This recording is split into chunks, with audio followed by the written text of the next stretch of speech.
I was the railroad killer's one who got away. I was 19, staying late at the college darkroom to develop some film for my photography class. The photography building, once a tobacco warehouse, was a dark, rickety hulk near some lonely railroad tracks in a little traveled part of campus. I finished developing my film close to midnight and headed out, nervous as always to be alone at night in this deserted part of town. It was dark, several of the streetlights around the parking lot were out, and the few that remained were phoning it in, putting out a weak flickery light that did nothing to reassure me as I headed toward my car. I heard him before I saw him, a scrape of feet on asphalt. He said, "Hey, can you do me a favor?" I startled and dropped my keys, and he mumbled an apology for scaring me. I noticed he was wearing a jogging suit and limping. "What do you need?" I said. He hobbled a step or two toward me. "I think I sprained my ankle.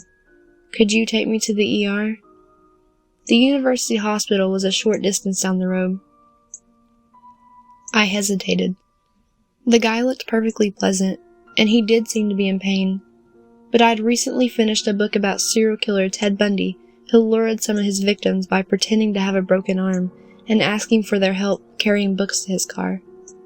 When they leaned over to put his stuff in the passenger seat of his Volkswagen Bug, he knocked them unconscious with a crowbar and stuffed them inside.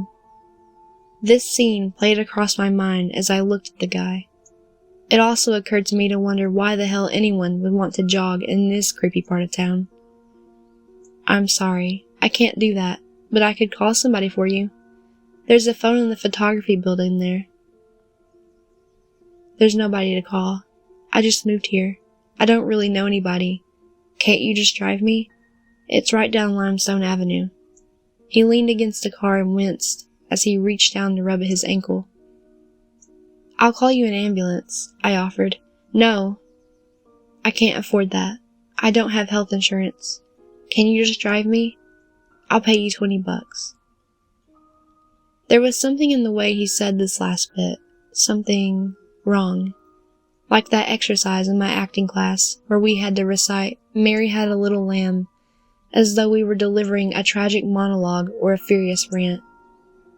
There was a tone rising up that didn't quite match the words he was saying, a raw urgency that reached down inside me and hit the panic button hard. There was a moment of silence between us. "I can't help you," I said. "I'm leaving." I gripped my keys, sliding them between my fingers the way my mom had taught me, so I could use them as a weapon if he came at me. I kept my eyes on him as I sped walked the last few feet to my car. He watched me drive away, still leaning against that car, a flat expression on his face.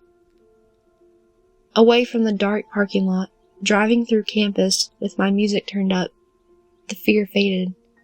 I started to feel a little guilty for leaving the guy there, although I knew I'd done what my mom and dad would have wanted me to do.